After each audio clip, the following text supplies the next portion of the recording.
What if every rule you live by simply vanished overnight? Imagine a world with no written laws where justice depends on who you know, how much power you hold, or the mood of the local ruler. A world without structure, without protection, without any guarantee that tomorrow might not bring chaos. This wasn't some distant nightmare, it was reality for most of human history. Until one remarkable vision emerged from the dust of ancient Mesopotamia, changing civilization forever. That vision was etched in stone, and it's known today as the Code of Hammurabi. Discovered not in some forgotten temple, but in the bustling modern streets of Iran, this astonishing artifact whispers secrets from nearly 4,000 years ago. It's one of the oldest legal documents ever found, yet its influence echoes in courtrooms and constitutions to this day. Carved on a towering black diorite pillar, it didn't just list rules, it told a story. A story of order rising from chaos, of a king's ambition to unite a fractured empire under a single idea. That law could be fair, public, and eternal. But this isn't just a relic, it's a mirror, a reflection of humanity's first attempts to answer questions we still wrestle with. What is justice? Who deserves protection?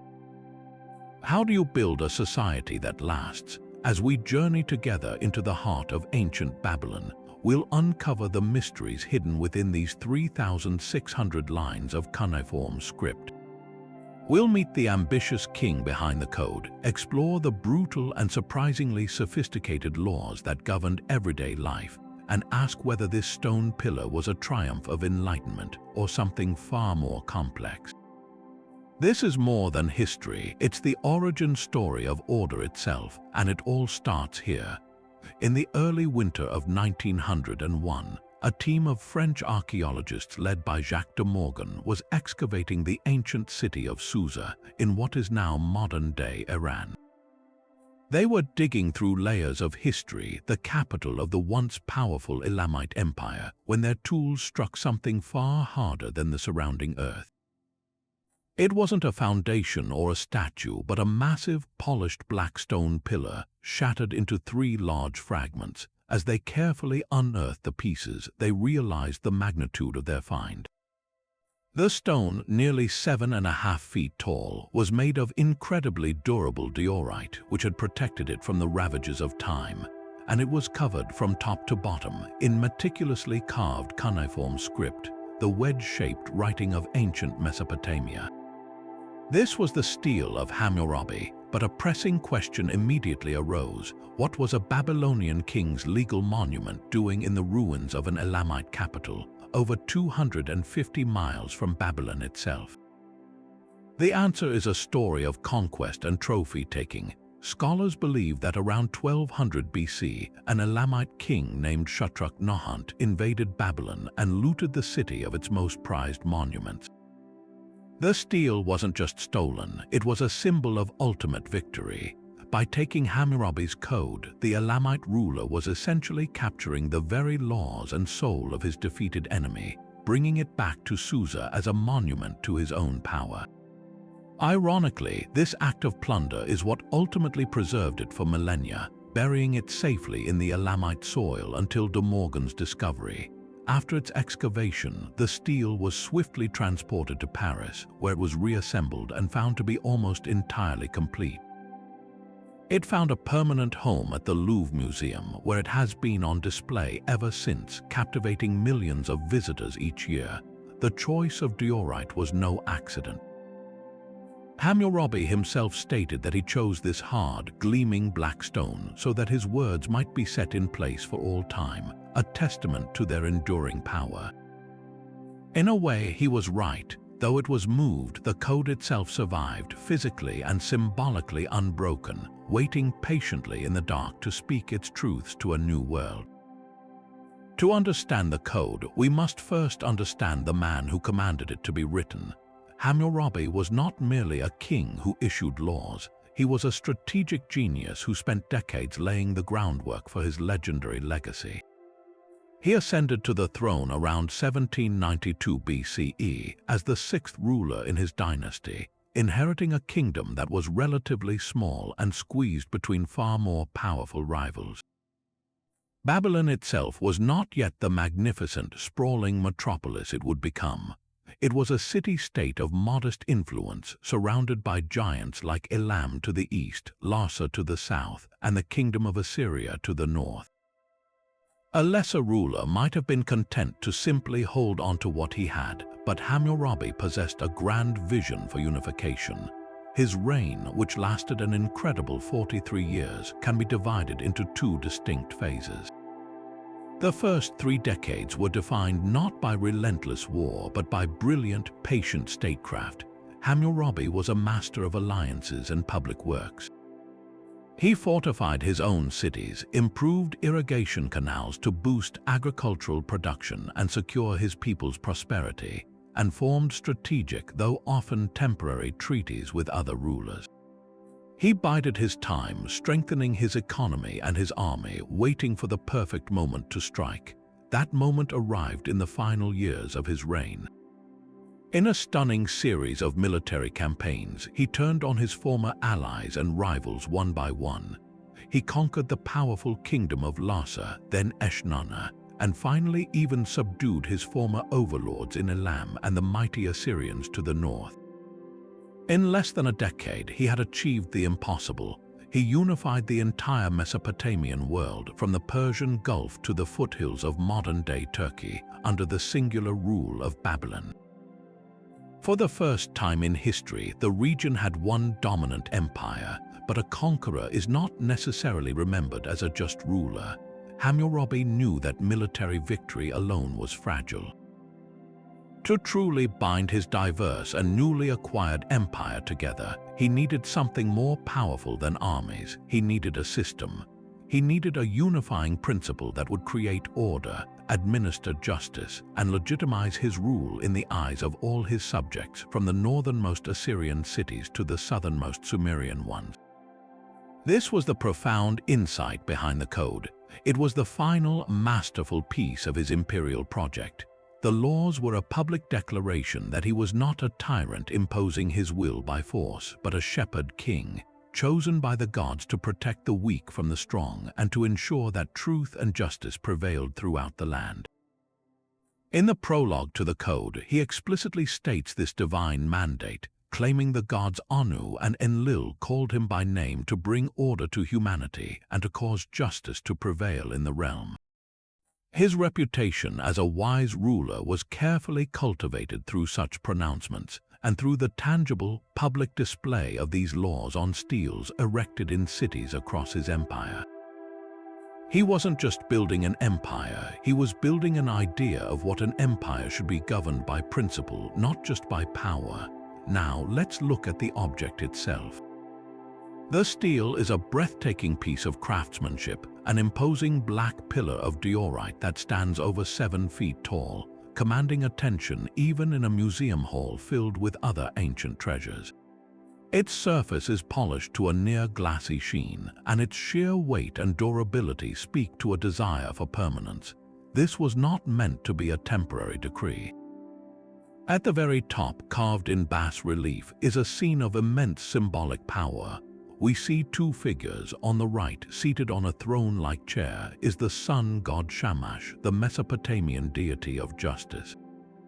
He is easily identifiable by the rays of light emanating from his shoulders. Facing him, standing respectfully, is King Hammurabi himself. Their hands are raised in a gesture that is both greeting and something more profound, a transfer of authority. Shamash is handing Hammurabi the tools of justice, a rod and a ring, which symbolize the king's divine right to measure and enact the law. This image is the code's very first and most important law. It's a visual declaration that these rules did not spring from the whims of a man, but were bestowed by the gods. It legitimizes the entire text that follows, grounding Hammurabi's earthly power in celestial mandate. It told every citizen, regardless of their literacy, that to challenge the king's law was to challenge the divine order itself. Beneath this powerful scene, the stone is covered on all sides with 44 neatly organized columns of text containing all 282 laws. They are inscribed in the precise, wedge-shaped marks of cuneiform script, a writing system so enduring that it allows us to read Hammurabi's words nearly 4,000 years later. The organization is remarkably methodical. The laws aren't just a random list, they are grouped loosely by subject matter, moving from broad principles to specific cases. It begins with matters of justice and false accusation, then proceeds through topics like property rights, trade and commerce, family law, and personal injury. This structure suggests a sophisticated legal mind at work, an attempt to create a comprehensive system rather than a simple set of reactions to individual problems. The cuneiform itself is a work of art, deeply and clearly carved to last for ages, as Hammurabi himself boasts in the epilogue. He states he wrote his precious words upon his stone monument so that the strong might not oppress the weak, and that justice might be dealt to the orphan and the widow. The stele's physical grandeur was a crucial part of its message. The law was eternal, unbreakable, and worthy of the finest materials and the most skilled artisans.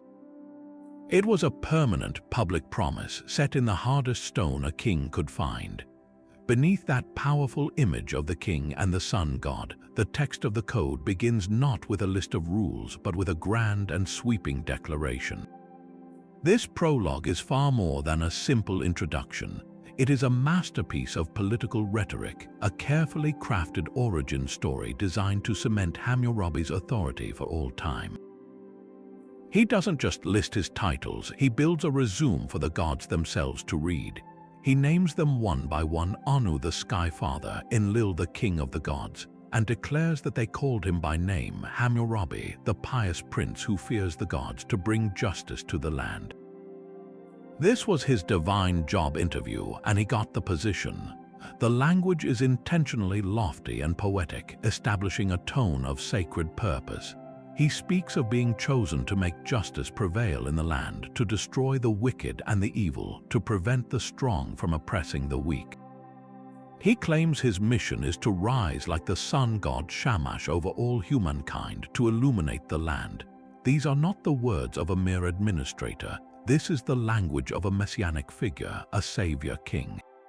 For a population living in a world where gods were believed to directly intervene in human affairs, this was the ultimate source of legitimacy.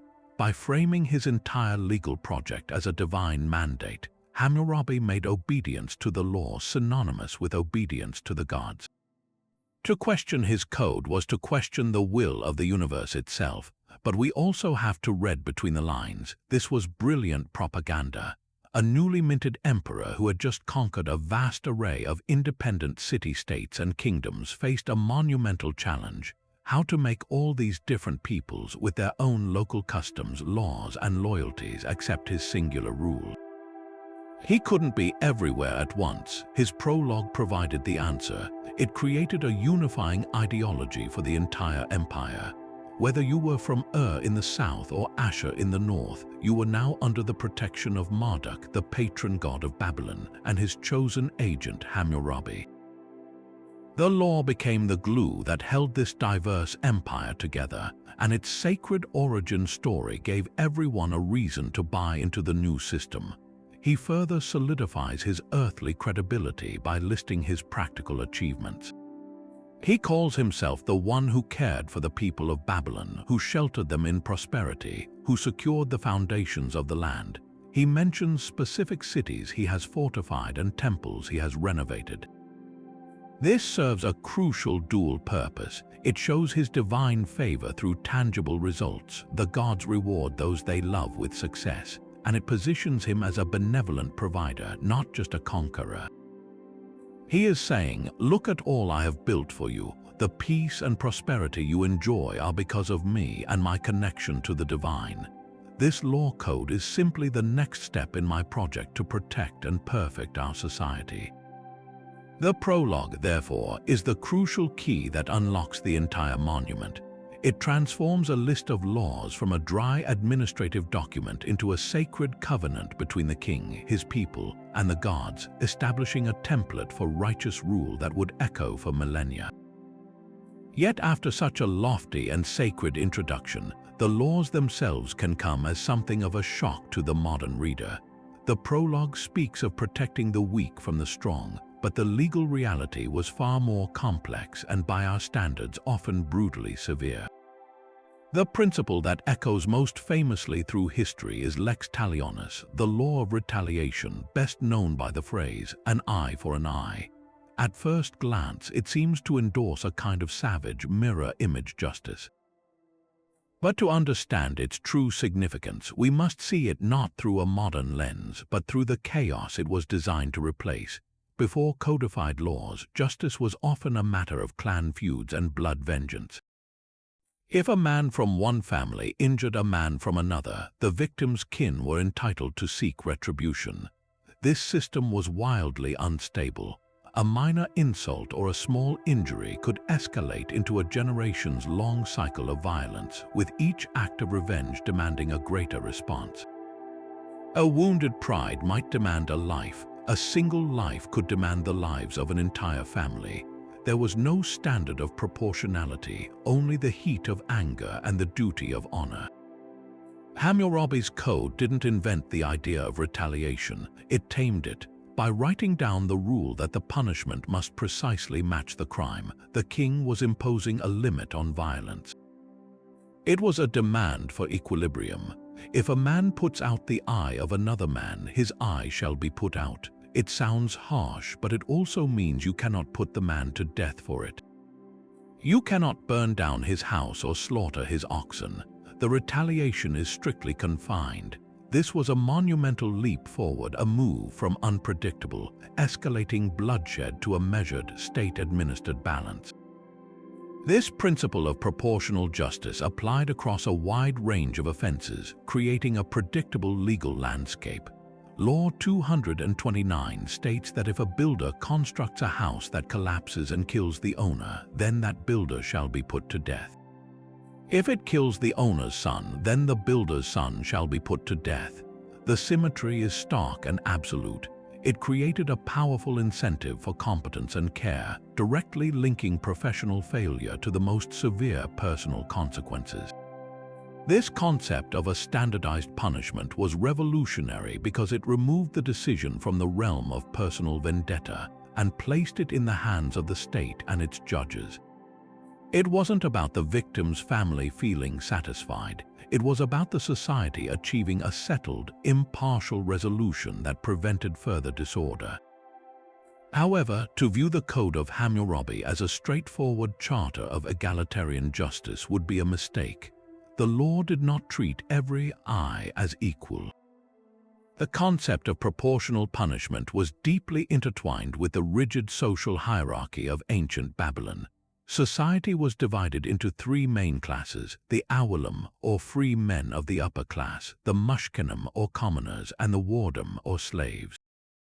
The law applied its famous principle differently to each. A striking example is Law 196, which states, "If a man puts out the eye of another man, his eye shall be put out." But Law 198 clarifies, "If he puts out the eye of a commoner or breaks the bone of a commoner, he shall pay 1 mina of silver." And Law 199 adds, "If he puts out the eye of a man's slave or breaks the bone of a man's slave, he shall pay 1/2 of the slave's value." So the famed eye for an eye was reserved primarily for conflicts between social equals. The injury of a superior by a commoner might still result in physical retaliation, but the injury of an inferior by a superior was almost always resolved with a financial payment. This wasn't a blind justice that treated all people the same. It was a justice that meticulously reflected and reinforced the existing social order. The value of a man's life, his limb, and his honor was calculated based on his status. A nobleman's eye was worth another nobleman's eye. A commoner's eye was worth a fixed sum of silver. A slave's eye was worth merely a percentage of his market price. This system, while seemingly unfair to us, provided a clear, public calculus for resolving disputes across class lines. It replaced the uncertainty of violent feuds with a predictable schedule of payments and punishments, which ultimately served the king's primary goal, the maintenance of a stable, hierarchical, and orderly empire. This rigid social structure was the invisible framework upon which every law in Hammurabi's code was built. To understand its true impact, we need to step into the streets of ancient Babylon and see how these class divisions shaped everyday life. At the top of the pyramid were the Awalim, the elite class of free men. These were not just nobles by birth, they were often government officials, high-ranking priests, military officers, and wealthy landowners. The law treated them as the most valuable members of society, and their word carried immense weight. For instance, if an Awalim was accused of a crime, the penalties he faced were often severe, but so were the protections afforded to him.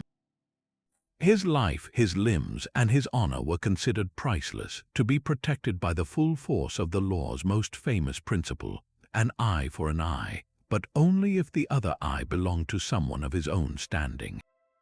Just beneath them were the Mushkenim, a class that is surprisingly difficult to define with modern terms. They were free citizens, but they were not part of the powerful elite. Think of them as commoners, farmers, artisans, merchants, and low-level bureaucrats who worked land that technically belonged to the king or the temples. They enjoyed certain legal rights and could own property, but their lives were valued at a lower rate. If an Awalim injured a Mushkenim, the punishment was rarely physical retaliation. Instead, it was almost always a financial compensation. This created a system where justice was not blind, but rather had a built-in calculator that assigned a specific silver value to a commoner's injury or suffering. This wasn't necessarily seen as entirely unfair in its time. It was simply the accepted social contract. The law provided the Mushkenim with a predictable, non-violent resolution and a measure of protection, which was far better than the chaos of unchecked feuds. At the very bottom of this hierarchy were the wardom, or slaves.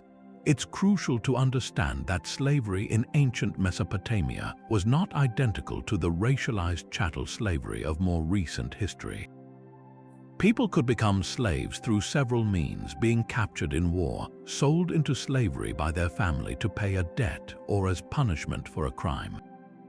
While they were considered the property of their owner, they did have some surprising legal rights. The code allowed slaves to own a small amount of personal property, and they could even marry free women. Their children from such unions would be born free. However, their value in the eyes of the law was almost entirely economic. If a man injured or killed another man's slave, he wasn't punished for harming a person. He was penalized for damaging another's property. The compensation was a payment to the slave's owner for the loss of their asset, a stark reminder that the slave's body was not their own. This three-tiered system was not just described by the laws, it was actively enforced and reinforced by them at every turn. The differences in punishment served as a constant public reminder of one's place in the social order. A nobleman who stole livestock might face a crushing fine multiplied 30 times over, a punishment designed to be humiliating to his status and wealth. A commoner might face a physical beating or a smaller fine.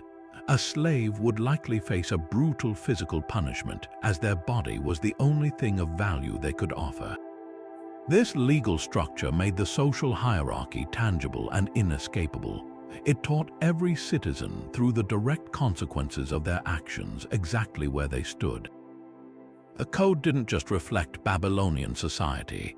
It was a primary tool used to build and maintain that society, ensuring stability by making the established order feel inevitable, divinely sanctioned, and fundamentally just according to its own precise, if unequal, calculations. But this legal framework of strict social hierarchy was only one part of Hammurabi's grand design for order. To truly hold his empire together, he needed to create a system of absolute clarity around the most fundamental driver of the economy and source of wealth, property. In a land almost entirely dependent on agriculture, property wasn't just about owning a plot of earth. It was about controlling the very lifeblood of the region, the water that made the desert bloom. The code dedicates a significant portion of its text to establishing an unassailable set of rules for land ownership, inheritance, and commerce, creating a predictable economic environment that was crucial for stability and growth. The most vital property right in Mesopotamia wasn't to the land itself, but to the water that irrigated it. In a region with scarce rainfall, a farmer's entire livelihood depended on access to canals. Hammurabi's code shows a sophisticated understanding of this, laying out very specific responsibilities. Laws 53 to 56 deal directly with irrigation negligence. If a farmer was careless and allowed his dike to break, flooding his neighbor's field, he was legally obligated to compensate the neighbor for every bushel of grain that was lost. Furthermore, he had to personally repair the dike and make it strong again. If he couldn't afford the compensation, the law took a drastic step. He and his possessions would be sold, and the proceeds would be divided among the very neighbors whose fields he had damaged. This wasn't just a fine, it was a total economic annihilation for negligence. The message was clear: maintaining the shared water infrastructure was a communal responsibility with severe personal consequences for failure, because one man's laziness could literally wipe out the food supply for an entire community. Beyond water rights, the code established a remarkably detailed system for commercial transactions and contracts, effectively creating an early framework for a market economy. Sales of land, houses, livestock, and even slaves had to be conducted as formal contracts before witnesses. The code specified that the seller had to be the true owner, and any attempt to sell something that didn't belong to them was punishable by death. This strict penalty for fraud was meant to create trust in the marketplace. If a buyer later discovered a hidden defect or a disputed claim of ownership, the contract and the witnesses provided a legal record to resolve the matter. This moved commerce out of the realm of informal handshake deals and into a structured system backed by the king's authority, encouraging trade and investment across the empire by reducing risk. Inheritance was another area where Hammurabi sought to impose order and prevent the disputes that could tear families apart and destabilize communities. The code laid out explicit rules for how a man's property was to be divided after his death. While sons typically inherited the largest share, the laws made specific provisions to protect the rights of widows and daughters. A widow had the right to remain in her husband's house and was entitled to support from her son's inheritance.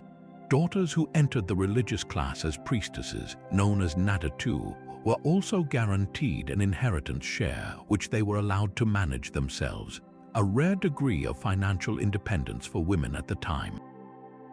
However, this security came with a condition. If a father chose to disinherit a son for a serious transgression, he had to bring his case before a judge for approval. A father couldn't capriciously cast a son out without due process. This prevented abusive power within the family and ensured that disinheritance was a legal, documented act, not a private whim. These comprehensive property laws reveal Hammurabi's true genius as an administrator. He understood that for an empire to thrive, its people needed to feel secure in their possessions. A merchant needed to know his contract was enforceable. A farmer needed to know his water rights were protected. A father needed to know his life's work would be passed on according to a clear set of rules. By codifying these expectations in stone and displaying them publicly, he wasn't just regulating behavior, he was building the confidence necessary for a complex economy to function. He was replacing the uncertainty of custom and force with the predictability of written law, convincing his diverse subjects that under his rule, their fields, their trades, and their family legacies were safe. While the meticulous rules for land and property created a stable foundation for Babylonian society, Hammurabi knew that a true empire ran on more than just well-irrigated fields. It ran on commerce, on the flow of goods, silver, and grain that connected cities and fed the royal treasury. To manage this vital economic lifeblood, the code ventured into remarkably sophisticated territory, creating what we might recognize as some of the world's first comprehensive commercial regulations. This wasn't a simple barter economy. It was a complex network of trade that required trust, and Hammurabi's laws were designed to manufacture that trust where it might not naturally exist. Consider the simple act of taking out a loan. In an era without banks, this was a high-risk transaction that could easily lead to exploitation or debt slavery. The code didn't outlaw lending, it sought to regulate it with stunning precision. It set maximum interest rates, a concept that feels incredibly modern. For loans of silver, the interest was capped at 20%. For loans of grain, which were riskier because harvests could fail, the cap was set higher at 33%. These weren't arbitrary numbers. They were calculated to allow lenders a reasonable profit while protecting borrowers from being crushed by impossible debt. A merchant could borrow silver to fund a trading venture, knowing exactly what he would owe upon his return. A farmer could borrow seed grain to get through a lean season with a clear understanding of the repayment at harvest time. This predictability was revolutionary. It encouraged economic activity by making capital available, while the strict caps prevented the kind of predatory lending that could destroy families and create social unrest. But the code's vision of commerce extended far beyond basic loans. It created formal structures for business partnerships, outlining the responsibilities and profit-sharing agreements between investors and agents. Imagine a wealthy awolum providing silver to a traveling merchant to go and buy goods in a distant city. The code specified how the profits from such a venture were to be divided, and more importantly, it laid out the consequences for failure. If the merchant was robbed by bandits on the road, he could swear an oath to the gods that he was telling the truth, and his debt would be forgiven. This provided a crucial safety net for entrepreneurs, encouraging them to undertake risky long-distance trade. However, if the merchant was found to have lied and had actually squandered the money or concocted the story, he faced a severe penalty, often having to repay the sum threefold. This balanced approach protected both the investor from fraud and the honest merchant from sheer bad luck, creating a legal environment where commerce could flourish. The concept of fiduciary responsibility, the idea that someone entrusted with another's property has a legal duty to protect it, is also clearly present. A law dealing with partnerships states that if an agent is careless and loses the goods or money he was given, he must make full restitution to the investor. This established a clear standard of care for anyone handling another person's assets. Merchants were not just traders, they were professionals bound by a code of conduct enforceable by the state. They were expected to keep accurate records, honor their contracts, and act with integrity. This web of regulations transformed commerce from a wild, unpredictable gamble into a more calculated profession.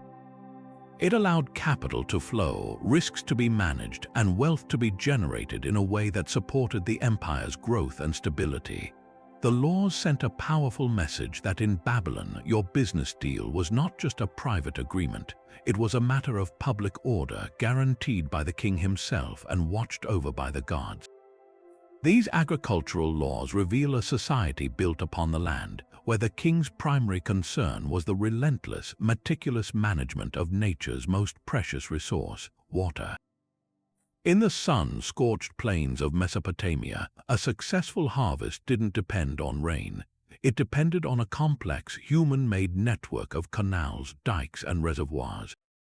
Hammurabi's code treats this irrigation system with the seriousness of a national security issue, because to the Babylonians, that's exactly what it was.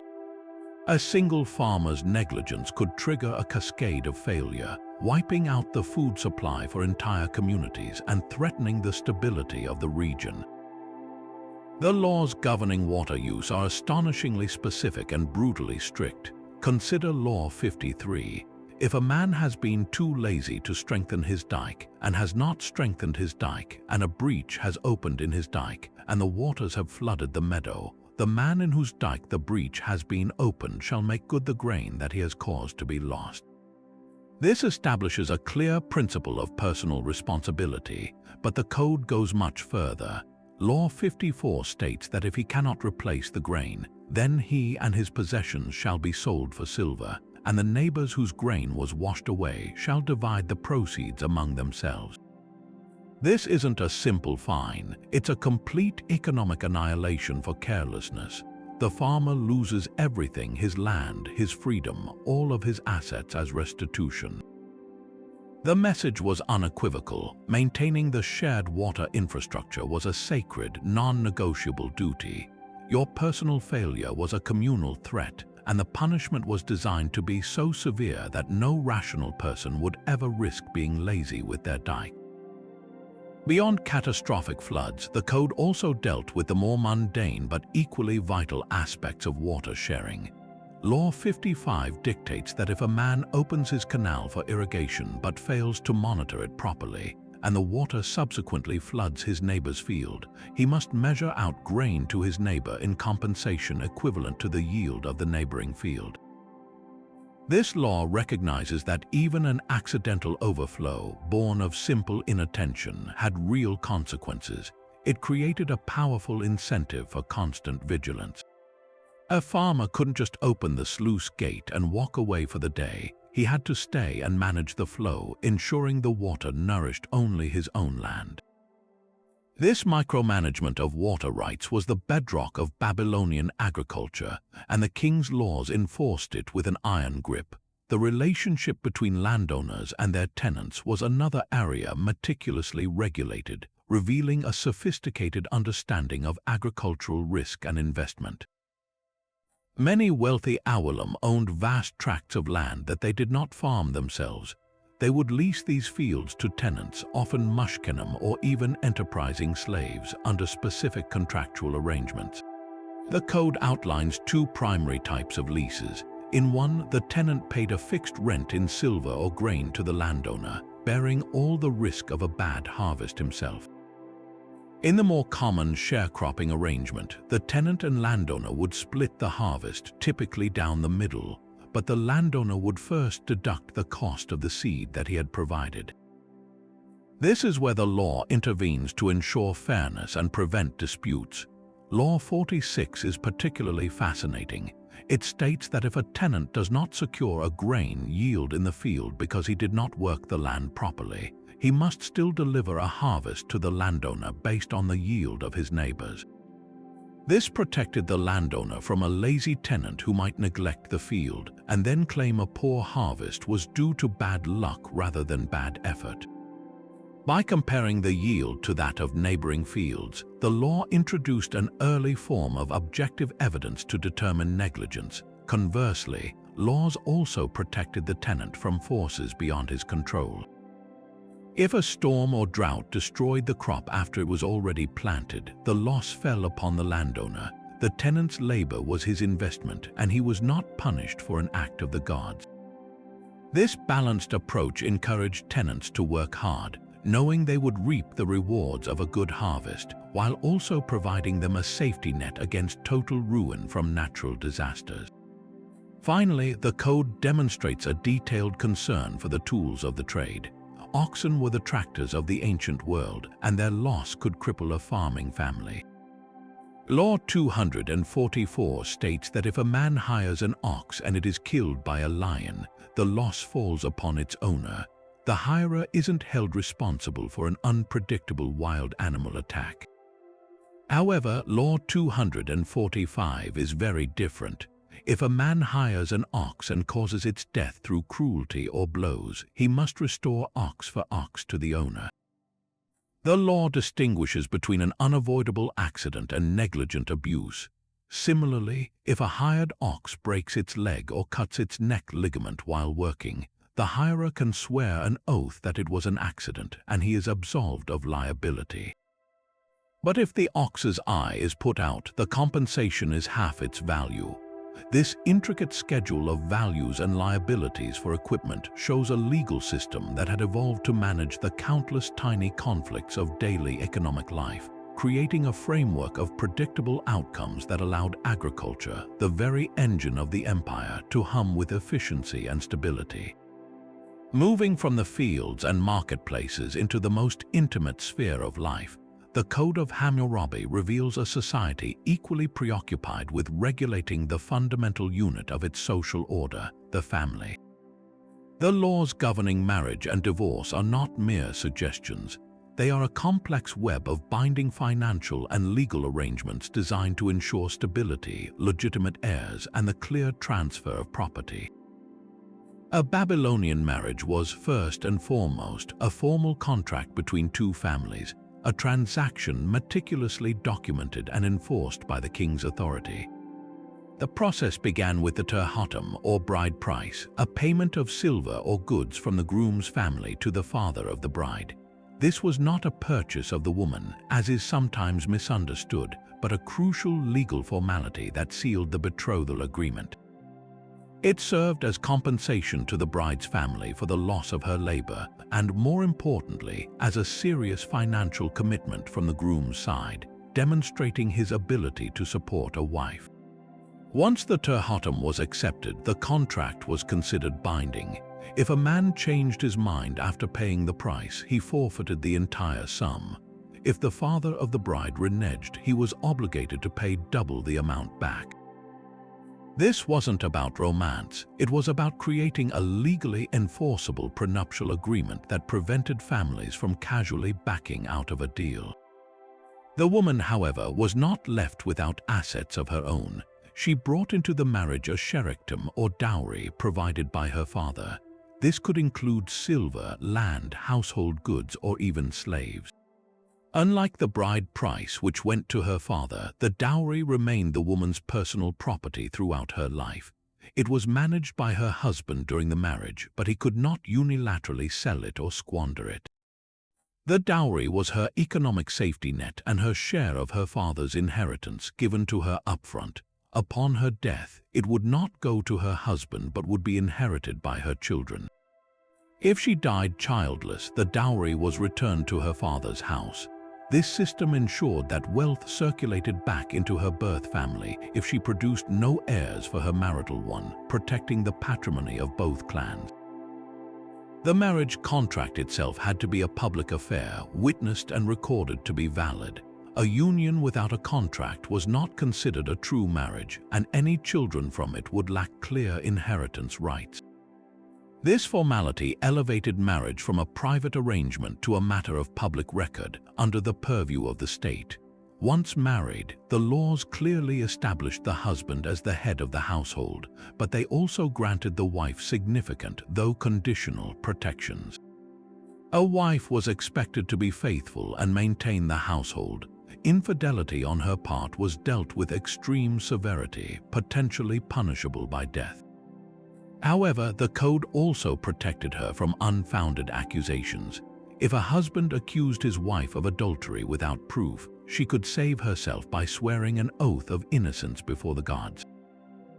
Furthermore, if the husband was himself guilty of carrying on an affair with another man's wife, his own wife was permitted to take her dowry and return to her father's house, effectively initiating a divorce on the grounds of his hypocrisy. Divorce, while heavily skewed in favor of the man, was not an impossibility for women. A man could divorce his wife fairly easily. If he simply wished to send her away, he was obligated to return her dowry and sometimes also pay her a sum of silver, as stated in Law 138. This financial penalty acted as a slight deterrent against capricious divorce. However, if she was found to have been a negligent wife or had belittled her husband, he could divorce her without any financial compensation at all, even sending her away empty-handed. The definition of belittling was, of course, subjective and left much power in the husband's hands. For a woman, initiating a divorce was far more difficult, but the code did provide a narrow path. If she could prove to the elders of the city that her husband had failed in his basic duties toward her, either through abandonment, cruelty, or financial neglect, she could leave him. Crucially, if she was found blameless in the matter, she could take her dowry and go back to her father's household. This was a vital escape clause for women in intolerable situations. The law recognized that a husband's duty was to provide, and if he defaulted on that contract, the wife was not bound to remain in a state of destitution. Perhaps the most striking protection for a divorced woman concerned her children. While the children typically remained with their father, Law 137 makes a specific provision for a priestess, a nadatu, who was allowed to leave her dowry to any children she had after her death, even if she had been divorced. This ensured that her personal wealth could still benefit her offspring, preserving her legacy beyond the end of her marriage. These intricate family laws show Hammurabi's primary concern was not individual happiness but social stability. By creating a rigid framework for marriage, complete with financial incentives and penalties, he sought to minimize conflicts between families, ensure the legitimacy of children, and protect property rights within the deeply patriarchal structure of his empire. The system was far from egalitarian, but within its constraints, it offered women a degree of economic agency and legal recourse that was remarkable for its time, turning the household into another carefully regulated pillar of the Babylonian state. For the ancient Babylonians, death was not the end of a family's legal obligations. It was the moment a meticulously designed system of inheritance sprang into action, ensuring that a man's hard-earned property would fortify future generations rather than spark destructive feuds. Hammurabi's code treats succession not as a matter of personal preference, but as a matter of state interest, creating a clear, predictable roadmap for the transfer of wealth that was essential for long-term social stability. The primary goal was to keep a family's assets intact and within the paternal line, and the laws left very little to chance or emotion. A father's estate was typically divided equally among his sons, but this was not a simple, automatic process. The sons did not receive their shares immediately upon his death. Instead, the inheritance remained undivided as long as their mother lived.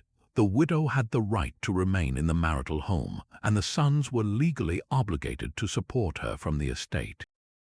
This arrangement protected the mother from being cast aside or impoverished by her children and gave her a dignified place in the household for the rest of her life.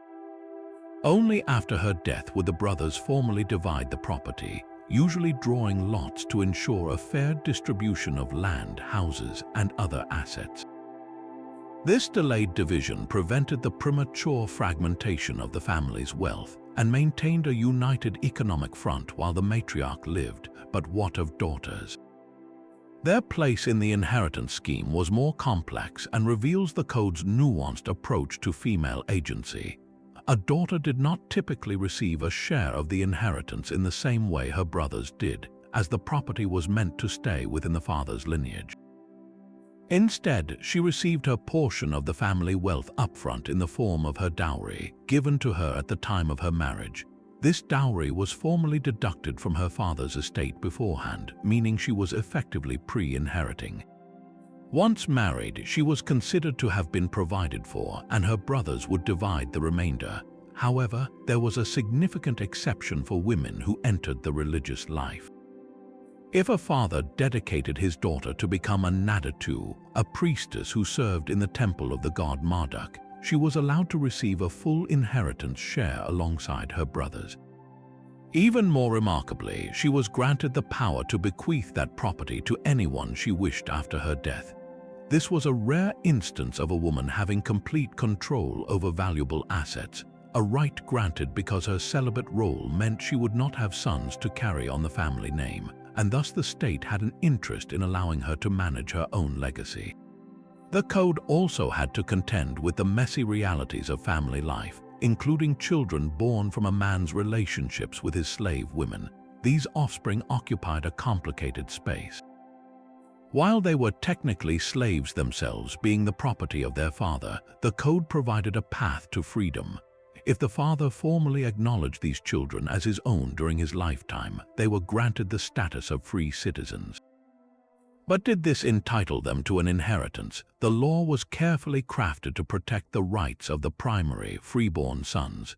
A father could choose to include his children by a slave in the division of his property, but he could not force his primary sons to accept it. After his death, the freeborn sons had the final say.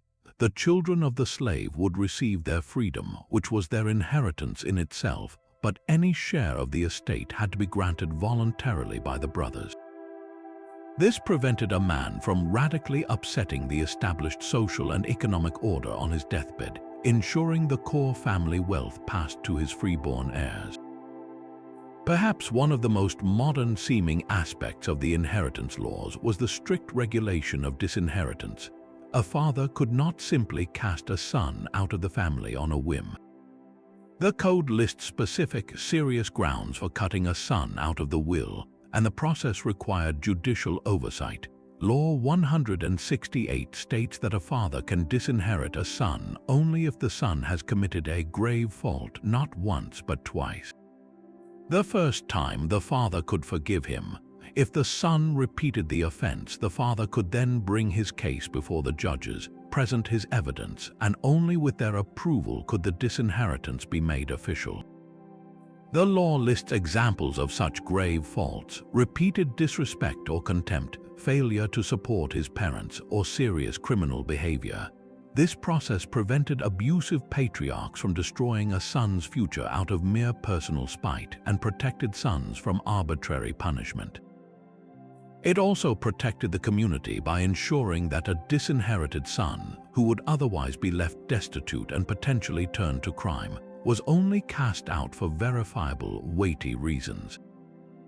In this way, the law balanced the father's authority with the son's right to fairness, and the state's interest in maintaining order above all.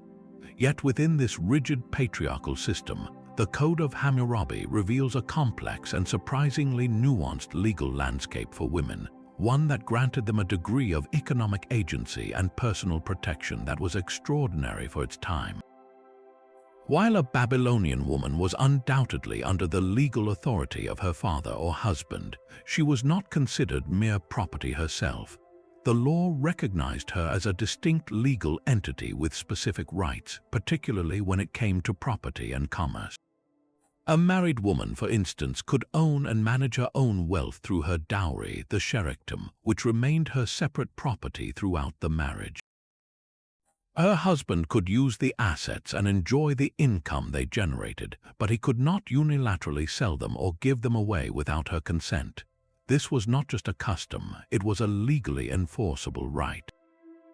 If a husband mismanaged or squandered his wife's dowry, she had legal recourse, and upon his death, the full value of that dowry was deducted from the estate before it was divided among the heirs, ensuring it passed to her children and not to her husband's other relatives. This economic independence extended beyond the home. The code shows that women were active participants in Babylon's bustling commercial life. They could operate their own businesses, buying and selling goods, and they could enter into legally binding contracts in their own name. There are records of women working as tavern keepers, merchants, and weavers, managing their own workshops and employees. A woman could even lend money and charge interest, acting as a financier in her own right. This level of economic engagement required a legal framework that recognized a woman's capacity to manage her own affairs, and Hammurabi's code provided exactly that. It created a system where a widow or a divorced woman, if she had her dowry intact, was not automatically plunged into destitution but could use her assets to support herself. The code also provided women with pathways to initiate a divorce, a right almost unheard of in the ancient world. While a man could divorce his wife relatively easily, a woman faced a much higher bar, yet the option existed. If she could prove to the city elders that her husband had failed in his fundamental duties through abandonment, extreme cruelty, or financial neglect, she was permitted to take her dowry and return to her father's house, effectively dissolving the marriage. This was a crucial escape valve for women in intolerable situations. Furthermore, the law protected women from slander and false accusations. If a man accused his wife of adultery but could not prove it, she could clear her name by swearing an oath of innocence before the gods, and her husband was forbidden from punishing her. In a dramatic reversal, if the accusation was proven to be malicious, the accuser himself could be branded and have his hair shorn as a public mark of dishonor. These protections were designed to prevent husbands from using baseless claims to rid themselves of unwanted wives and seize their dowries. However, to view Babylonian law through a modern feminist lens would be a profound distortion.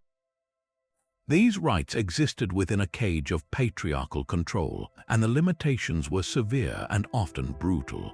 A woman's primary value to the state was as a wife and mother, a producer of legitimate heirs. This reproductive role was policed with terrifying severity. The laws concerning adultery were overwhelmingly focused on female fidelity. If a married woman was caught in an affair, the punishment for both her and her lover was death by drowning.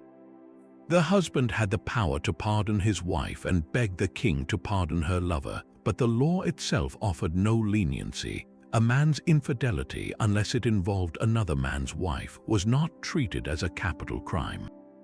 This double standard was absolute, reinforcing that a woman's sexuality was the property of her husband, and her violation was an offense against the entire social order. The authority of the patriarch was also near absolute. A father had the right to pledge his children, including his daughters, into debt slavery to settle his obligations. While these service contracts were typically temporary, lasting no more than 3 years, they placed a woman's body and labor at the disposal of her father's financial mistakes. Perhaps the most chilling law regarding a patriarch's power is Law 129, which describes the trial by water for a wife accused of adultery. If a husband accused his wife but had no witnesses, she was to be thrown into the sacred river. If she drowned, it was proof of her guilt. If she survived, it was proof of her innocence, and her accuser was punished. This practice, known as an ordeal, placed her life literally in the hands of the gods, reflecting a belief system where divine intervention was a legitimate form of evidence. For all its progressive economic provisions, the code ultimately rested on a foundation where a woman's life and honor could be balanced on the edge of such a terrifying and arbitrary test.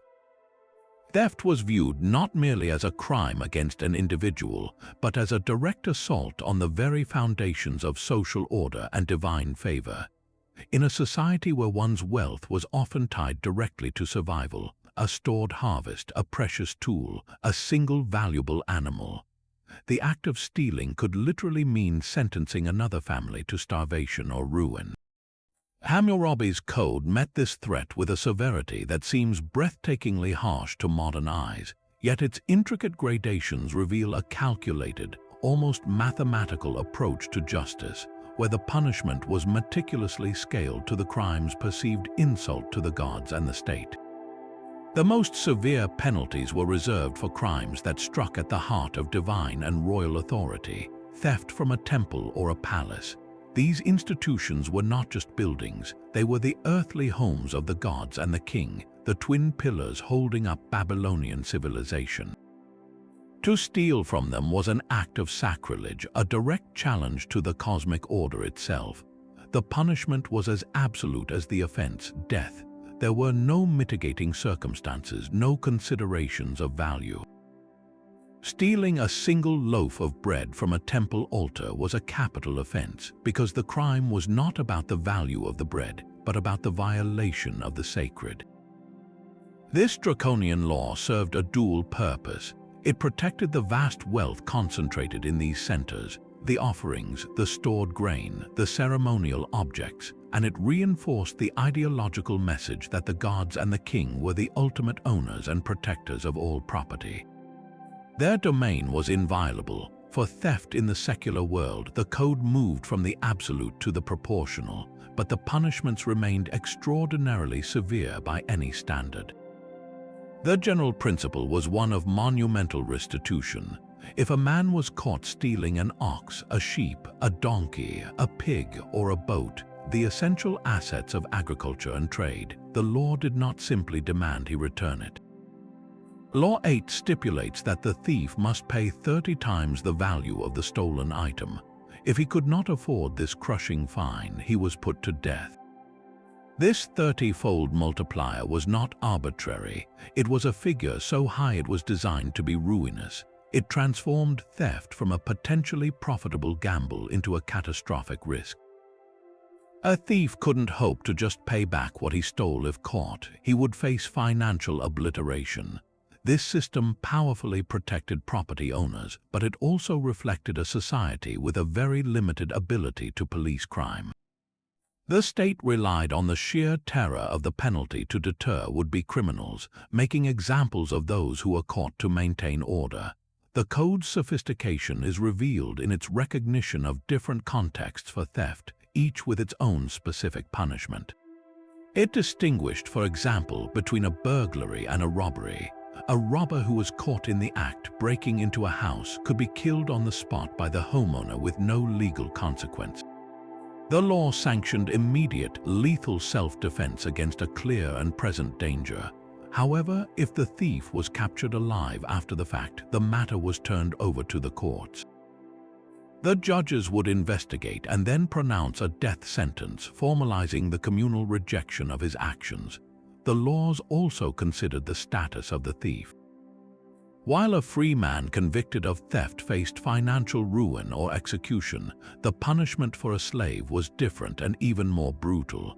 If a slave stole something, he obviously had no wealth to pay a 30-fold fine. Instead, Law 252 states that the slave's owner was responsible for paying the restitution to the victim. This protected the victim's property rights, but it did not absolve the slave.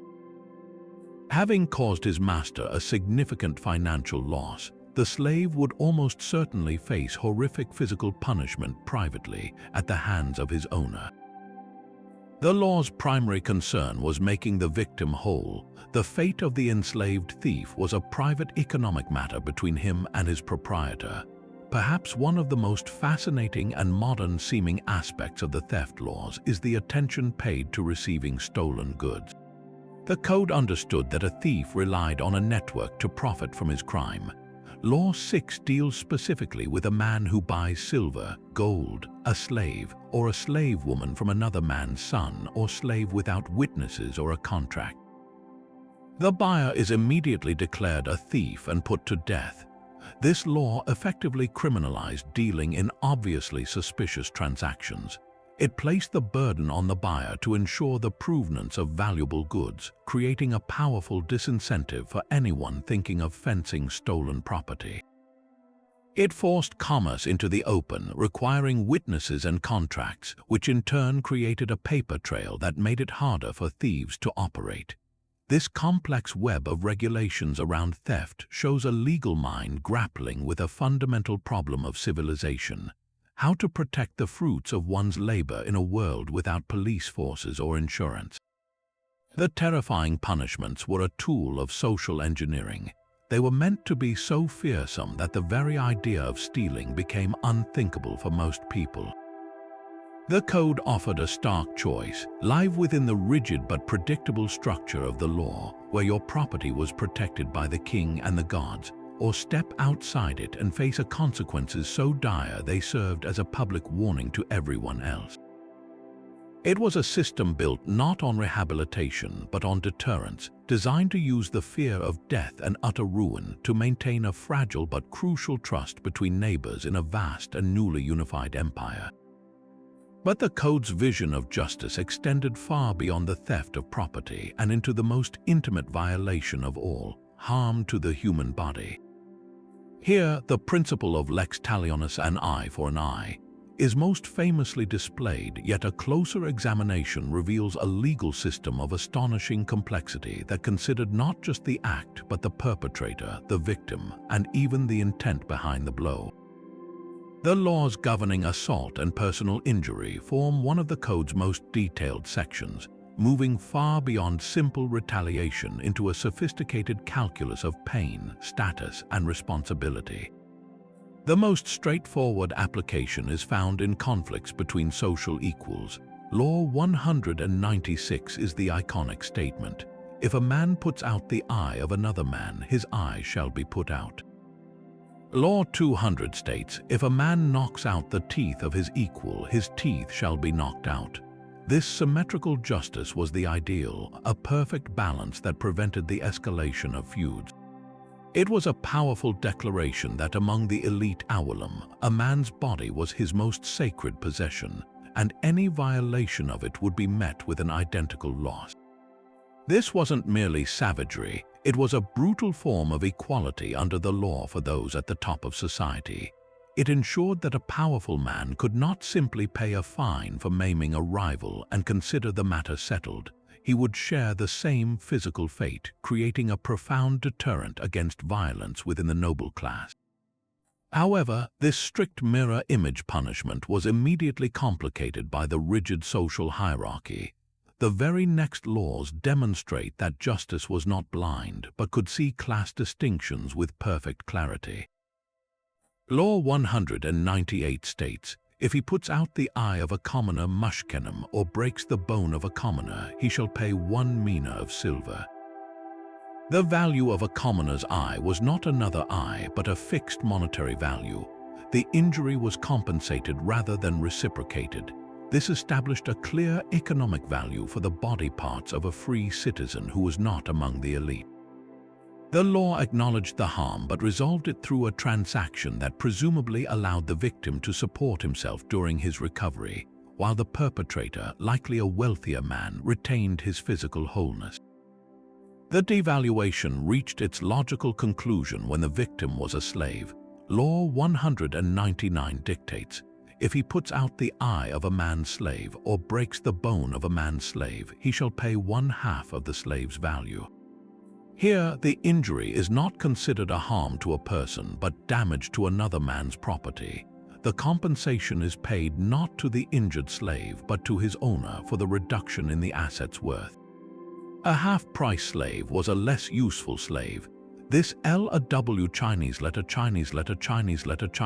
Leng Bing Bing de coldly calculates human suffering in pure market terms, reflecting a worldview where the bodies of the enslaved were commodities in a broader economic system. Beyond social status, the code also displayed a remarkably modern interest in the concept of intentionality and accident. It recognized that not all harm was caused by malicious intent, and the punishment should reflect that distinction. This is vividly illustrated in laws concerning violent disputes.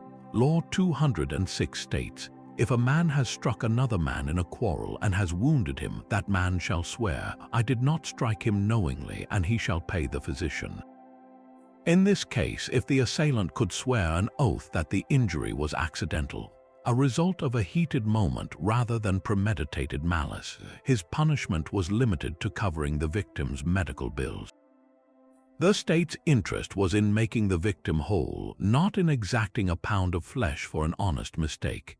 This stands in stark contrast to the punishment for intentional, premeditated murder. While the famous eye for an eye dealt with injuries, the code's approach to homicide was even more severe. Law 156 is not about a nobleman killing a nobleman, where retaliation might be expected, but about a specific scenario. If a man has struck a pregnant woman of the upper class and has caused her to miscarry, he shall pay 10 shekels of silver for her loss. But Law 209 clarifies the punishment if the woman herself dies from the blow. If that woman dies, they shall put his daughter to death. This is one of the most shocking and controversial aspects of the code. Instead of executing the murderer directly, the law authorizes the execution of his innocent daughter. The rationale behind this is believed to be a form of symbolic retaliation aimed at the perpetrator's lineage. By destroying his offspring, the law inflicts a unique and profound form of psychological and social punishment, destroying his future and his family's honor. It was a brutal reminder that justice was not always individual but could be collective, designed to strike at the very heart of a man's legacy. The code's meticulous nature is further revealed in its provisions for professional medical care, making it one of the first legal documents to regulate the practice of medicine. The laws assume that a serious injury would require the attention of a surgeon, and they set clear fees and liabilities for this skilled work. Law 215 states, if a physician makes a bronze incision on an owlum for a severe wound with a bronze lancet and saves the man's life, or if he opens an abscess in the eye of an owlum with a bronze lancet and saves the man's eye, he shall take 10 shekels of silver. The fee was substantial, reflecting the high value placed on the health of an elite citizen. However, the risks for the physician were equally high.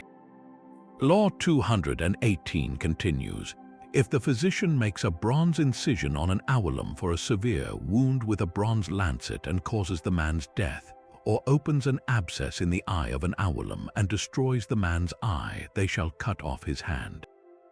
This terrifying penalty for malpractice seems draconian, but it served a crucial purpose. In an age without medical licensing boards or formal training accreditation, it established a terrifyingly high standard of care. A physician would be exceedingly cautious before undertaking a risky procedure, as his own livelihood, indeed his very hand, was on the line. The law created a powerful incentive for competence and extreme care.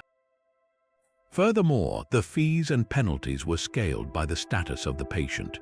Treating a commoner merited a lower fee of 5 shekels, and the penalty for causing a commoner's death was a financial fine, not the loss of a limb.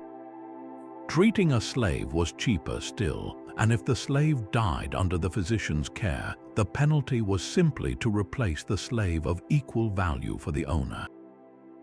Once again, the law calibrated everything reward, risk, and human value according to the patient's position in the meticulously ordered Babylonian world. This intricate system of fees and penalties for physicians reveals a society that placed immense value on skilled healing, but also demanded absolute accountability from its medical professionals. The code doesn't treat medicine as a mysterious art, but as a skilled trade like construction or shipbuilding with clear standards for success and failure. For a successful operation on a nobleman, a surgeon could earn 10 shekels of silver, a substantial sum, roughly equivalent to years of wages for a common laborer. This high reward reflected the incredible risk involved and the high value placed on the health of the elite, but the price of failure was almost unimaginable. If a surgeon operating on a nobleman caused the patient's death or the loss of an eye, Law 218 prescribed a punishment that was both brutally literal and symbolically perfect. They would cut off the physician's hand. This was more than just a punishment. It was a permanent revocation of his license, a guarantee that the hand that had failed would never practice again. It created a terrifyingly direct feedback loop between a surgeon's skill and his own physical well-being, ensuring that only the most confident and competent would dare to operate on the upper class. The laws were meticulously calibrated by the patient's social status, creating a sliding scale of risk and reward that mirrored the entire Babylonian worldview. The same successful operation performed on a commoner merited a fee of only 5 shekels, half that of a nobleman. And if that commoner died under the surgeon's knife, the penalty was not the loss of a hand but a financial fine. The calculation was coldly economic. The commoner's life had a set value, and the physician's error was treated as a debt to be paid. This distinction becomes even starker when the patient is a slave. The fee for a successful operation was just 2 shekels, paid not to the slave but to his master, and if the slave died, the physician was simply obligated to replace the slave with one of equal value. In the eyes of the law, the entire tragic event was reduced to a simple matter of property damage, a transaction between the physician and the slave's owner. This hierarchy of human value dictated every aspect of Babylonian life, even at the operating table. Beyond surgery, the code also offers a glimpse into other medical practices, including veterinary care. Laws 224 and 225 deal with a surgeon treating an ox or a donkey. If the animal recovered, the owner paid a fee. If it died, the surgeon owed nothing. This seemingly lenient approach for animals compared to humans highlights a crucial point. The extreme penalties for human malpractice were not just about the loss of life, but about the violation of trust and the social contract. A physician was granted intimate access to the bodies of the elite, and with that access came an absolute responsibility. His failure was seen not as a simple mistake, but as a profound breach of that sacred trust, an offense that demanded a punishment which resonated through the very fabric of a society built on precise order and divine mandate.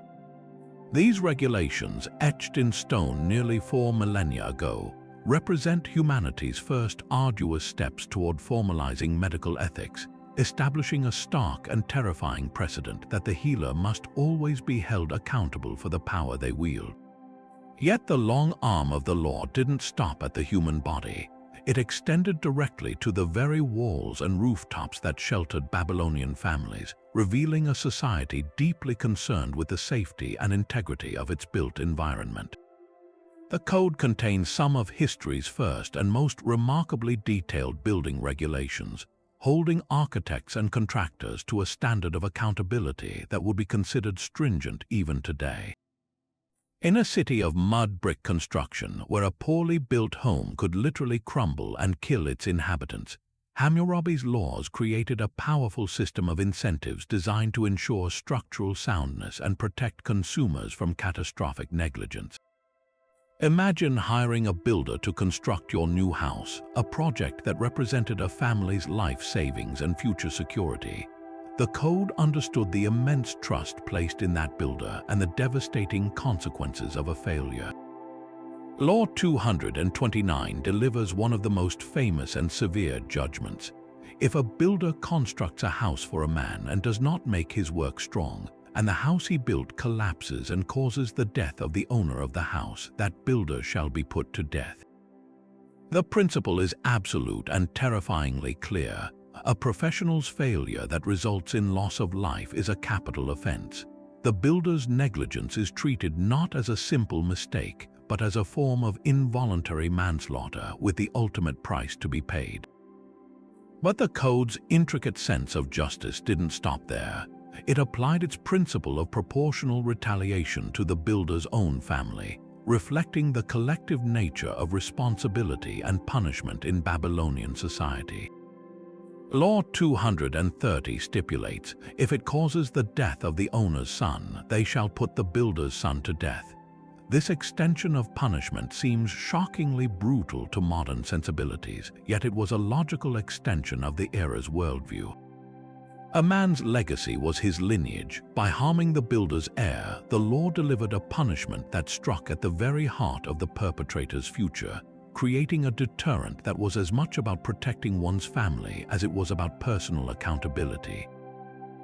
For incidents where the collapse only caused property damage or the death of a slave, the calculations shifted from physical retaliation to precise financial restitution. If the collapse killed the owner's slave, Law 231 states the builder must give the owner a slave of equal value. The loss of human life is coldly quantified in economic terms when the victim is considered property. If the collapse destroyed personal possessions, grain, furniture, or other goods, the builder was obligated to replace everything that was ruined. And in a wonderfully practical clause, Law 233 addresses a common and costly problem: shoddy workmanship that leads to crumbling walls. If a builder did not properly bond the bricks and a wall later bulges, the law demands he must repair that wall at his own expense, using sound materials and proper technique. This wasn't a one-time fix, it was a lifetime warranty on his craftsmanship. These construction laws reveal a sophisticated understanding of risk management and consumer protection. By making the builder's liability so absolute and severe, the code created a powerful economic incentive for excellence. A builder would be exceptionally careful in selecting his materials, supervising his laborers, and ensuring every joint was solid and every wall was true. His reputation, his fortune, and his very life depended on the quality of his work. For the homeowner, these laws provided a profound sense of security. They could invest in a new home knowing that the legal system, backed by the authority of the king and the gods, would hold the builder accountable for any failure. This legal framework didn't just punish wrongdoing, it actively promoted a culture of competence and care, ensuring that the growing city of Babylon and the empire it ruled was built on a foundation of trust and quality that was as solid as the stone upon which these very laws were written. Yet for all its intricate regulations, the legal status of a slave in Hammurabi's Babylon was fundamentally one of property, a living asset with a precisely calculated market value. This core reality shaped every aspect of their existence, creating a stark duality where they were both human and commodity. The law offered them certain protections not out of a belief in their inherent rights, but to safeguard the economic investment of their owner and maintain the social order. A slave could own a small amount of personal property, known as a peculium, which might include a few household items or even a small sum of silver saved from occasional gratuities. This was not a legal right so much as a practical concession, a way to incentivize obedience and hard work. More surprisingly, the law allowed for a form of marriage. A male slave could marry a free woman, and their children would be born free, offering a potential path out of bondage for future generations. This rule prevented the entire family unit of a free woman from being enslaved through her choice of partner, protecting the free citizenry status. However, if a slave married another slave, their children were born as the property of their master, perpetuating the condition across generations. The process of gaining freedom or manumission was complex and tightly controlled, yet the code provides several fascinating avenues for it. The most straightforward method was through a formal declaration of freedom by the owner, often recorded in a legal contract before witnesses. This might be granted as a reward for long and faithful service, or purchased by the slave themselves if they had managed to accumulate enough wealth from their peculium to buy their own value. Some legal disputes even required the loser to provide a slave to the winner as compensation. If that slave was later freed, the original owner had no further claim, showing that manumission was considered a permanent change in status. Perhaps the most dramatic route to freedom was through adoption. Law 170 states that if a master formally adopted the child of his slave woman, a child he had fathered, that child was automatically granted freedom. This law prevented a man from enslaving his own offspring, ensuring his lineage remained among the free citizenry.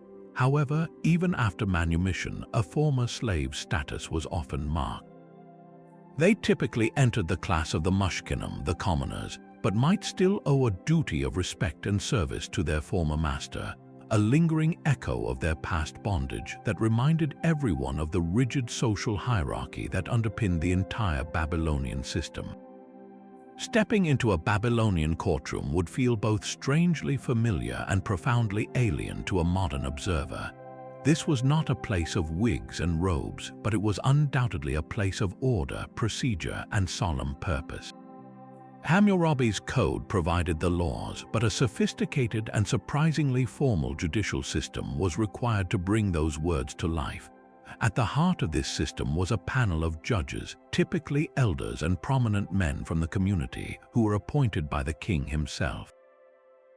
Their role was not to invent the law, but to act as its impartial interpreters and enforcers, weighing evidence and delivering verdicts based on the rigid standards set forth on the stele. They were the living conduit between the king's divine mandate and the daily disputes of his people. Bringing a case to court began with a plaintiff making a formal accusation. This was a serious step with real consequences, designed to prevent frivolous or malicious lawsuits. The accuser had to state their claim clearly before the judges and provide some initial evidence to support it. If the case was accepted, the defendant was summoned to respond.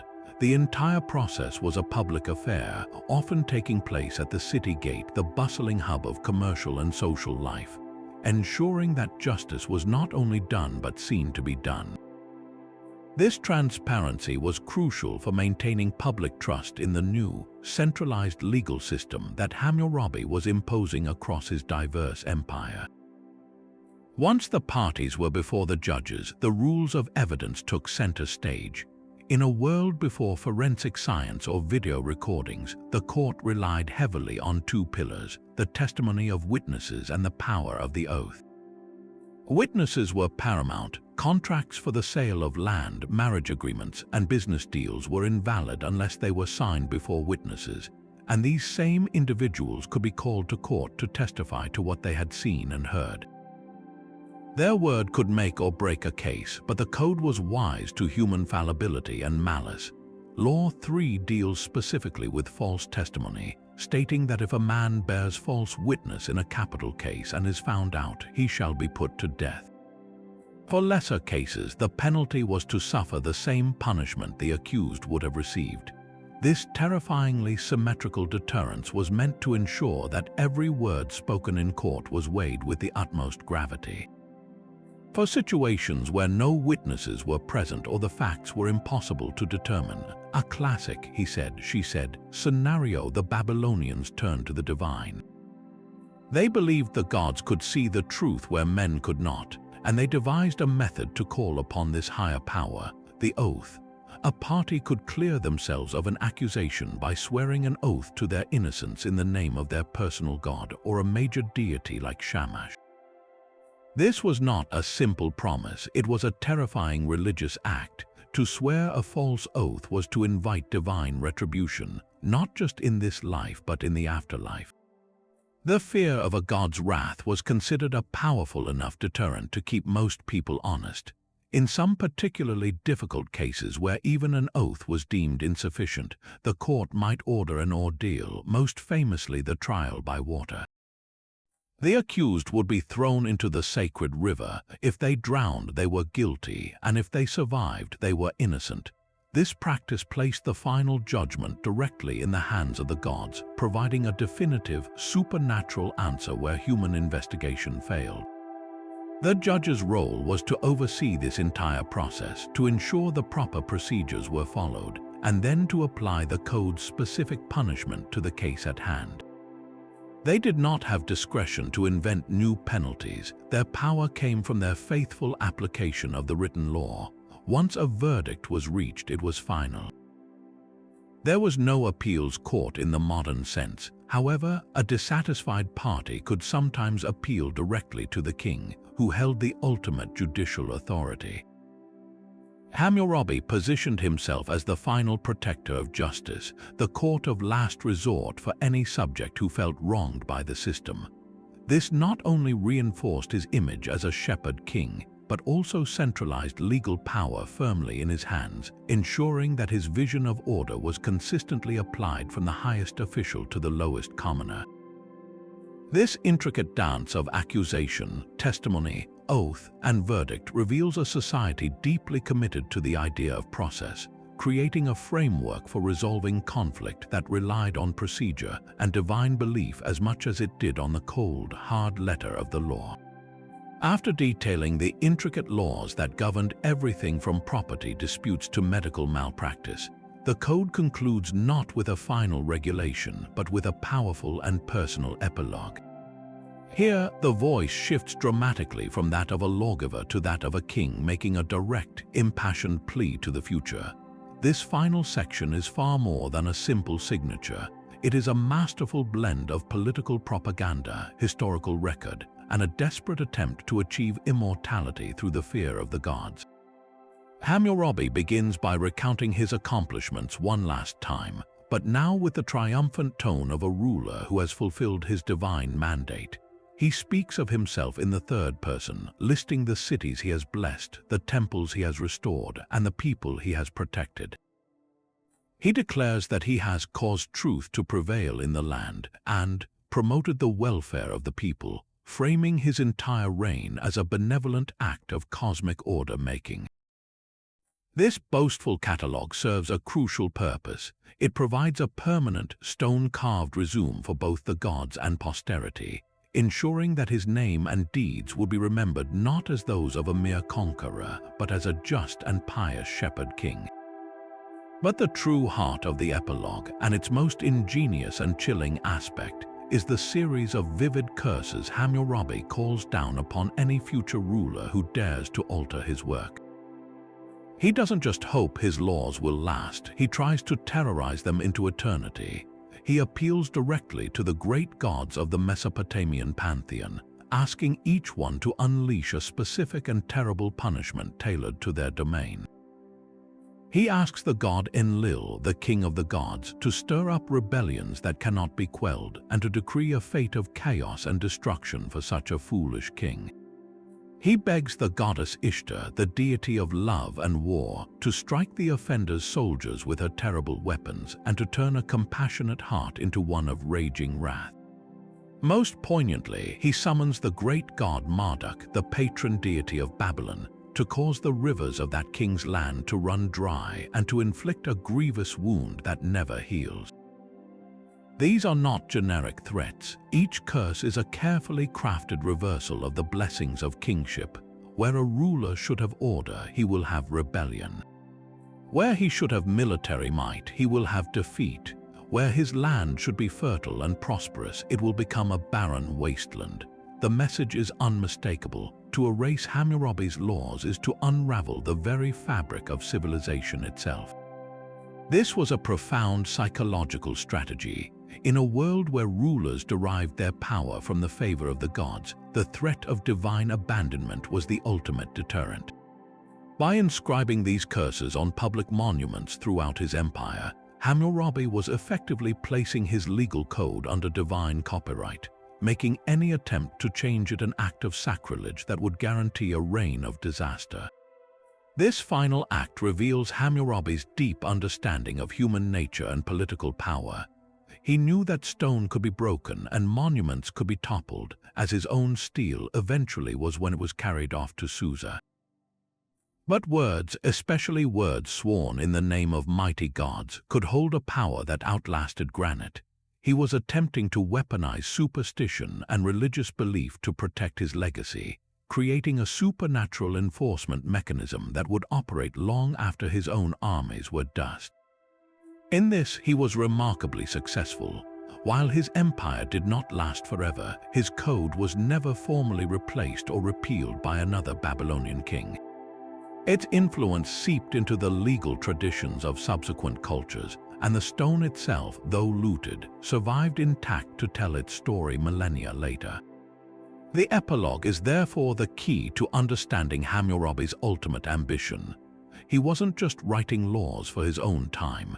He was trying to etch his vision of justice permanently into human history, using the fears of the unknown and the power of the divine to guard his work against the ravages of time and the arrogance of future men. Yet for all its intended permanence and public glory, the stele's journey did not end in a Babylonian square. Its discovery in the distant Elamite capital of Susa, over 250 miles from Babylon, presents one of history's great archaeological detective stories.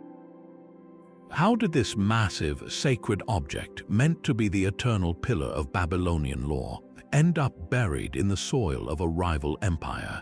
The most compelling explanation points to a specific moment of conquest and calculated humiliation, a theory that centers on an Elamite king named Shutruk-Nahant. Around the year 1158 BCE, this ambitious ruler launched a devastating military campaign into the heart of Mesopotamia, targeting a Babylon that was by then a shadow of its former self, weakened by internal strife and foreign invasions. The once mighty empire of Hammurabi had fractured, and its cities lay vulnerable. For a conqueror like Shutruk-Nahant, victory was measured not just in territory seized, but in symbols captured. The most powerful trophies of war were not merely gold or silver, but the sacred objects that represented the very soul and sovereignty of a defeated people.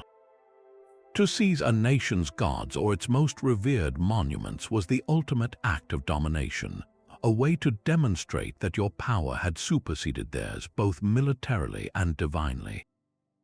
The stele of Hammurabi would have been the ultimate prize. It wasn't just a list of laws, it was the physical embodiment of Babylonian order, justice, and royal authority, a stone witness to a king's covenant with his gods. For an Elamite invader to uproot it from its public place and drag it across the rugged landscape back to Susa was a profound symbolic act. It declared that the laws of Babylon were now void, its divine protections Chinese letter Shixio void, and its legacy now belonged to the Elamite king. This theory of looting is strongly supported by Shutruk-Nahun's own boasts. Inscriptions from his reign proudly list the cities he sacked and the monumental trophies he carried back to Susa to dedicate to his own gods. He was a prolific collector of other people's history, and the stele would fit perfectly into this pattern of cultural appropriation. By placing Hammurabi's code in his own capital, he was not just displaying a war trophy, he was integrating the conquered glory of Babylon into the narrative of his own expanding power. He was saying, "Your greatest king's greatest achievement now belongs to me, and it serves to glorify my reign."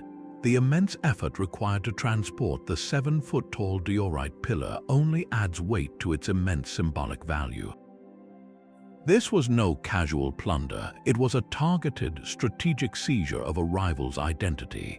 There is, however, a fascinating and less violent alternative theory, though it is considered less likely by most scholars. Could the stele have been a diplomatic gift?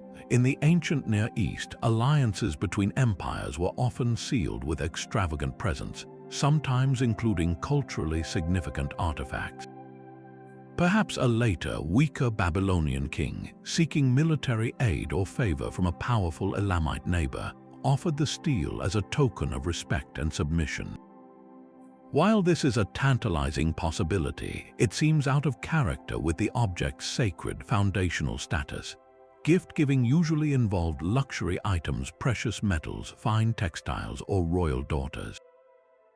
To give away the very cornerstone of your legal system, the monument that justified your own right to rule, would be an act of incredible political and sacrilegious desperation, effectively surrendering your state's sovereignty.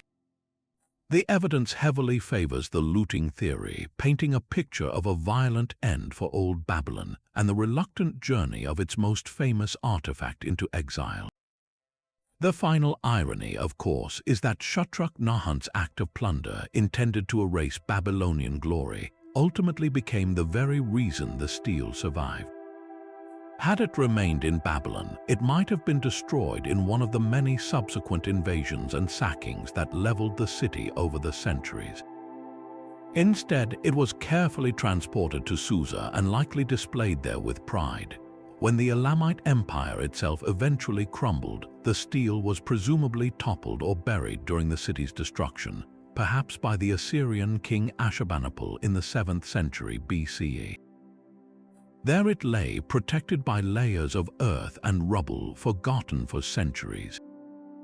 The very act that was meant to humiliate Babylon ultimately preserved its king's legacy, saving the code from the ravages of time and waiting patiently for a French archaeologist's pickaxe to strike its hard black surface in the winter of 1901, allowing Hammurabi's voice to once again speak to the world. While the discovery of Hammurabi's stele captured the world's attention, presenting his code as a singular marvel of ancient lore, the truth is far more fascinating. This monumental work did not emerge from a vacuum. It was the culmination of a long and sophisticated legal tradition that had been evolving in Mesopotamia for centuries. To truly appreciate Hammurabi's genius, we must place his code alongside its important, yet fundamentally different, predecessors, most notably the Code of Ur-Nammu from the Sumerian city of Ur and the laws of Eshnana from a powerful northern kingdom. When we do, we see that Hammurabi was less an inventor and more a master synthesizer, a brilliant editor who refined and expanded existing ideas into a far more powerful and enduring system of justice. The Code of Ur-Nammu, written around 2100 BCE for the Sumerian king Ur-Nammu, holds the distinction of being the oldest known law code we have discovered, predating Hammurabi by nearly 300 years. Its very existence proves that the impulse to codify laws, to move justice from oral tradition to written standard, was already deeply ingrained in the region.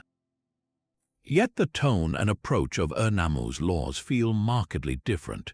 Where Hammurabi's prologue is a boastful declaration of divine right and military conquest, Ur-Nammu's begins with a focus on social welfare, claiming he established equity in the land and banished violence and strife.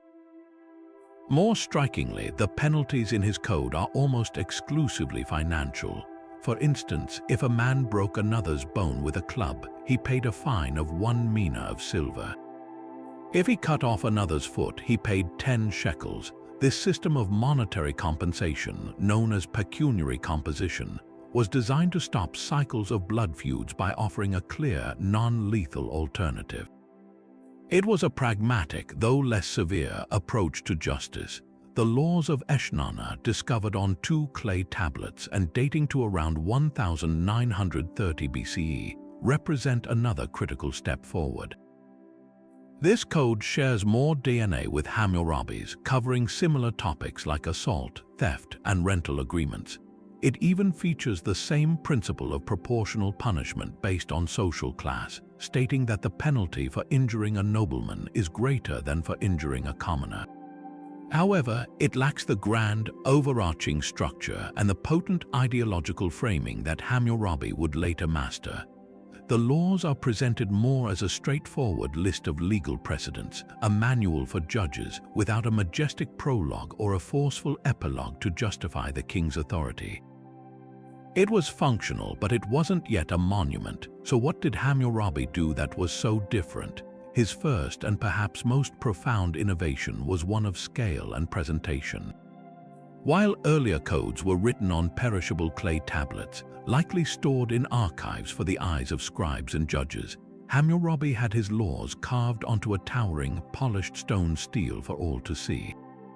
This was a revolutionary act of public relations. He wasn't just creating a legal reference manual, he was crafting a permanent, undeniable symbol of his power and his commitment to justice. The majestic scene at the top, showing him receiving authority from the sun god Shamash, instantly legitimized his rules with divine authority, something the earlier codes only hinted at. This transformed the law from an administrative tool into a sacred covenant between the king, his people, and the gods. His second major advancement was in organization and comprehensiveness. The codes of Ur-Nammu and Eshnauna feel more like collections of specific legal cases. Hammurabi's work, by contrast, shows a conscious effort to be systematic. The laws are grouped logically by theme, moving from broad matters of justice and false accusation to specific cases of property, trade, family, and personal injury. This organization suggests a more abstract level of legal thinking, an attempt to create a coherent system based on underlying principles rather than just a reaction to past disputes.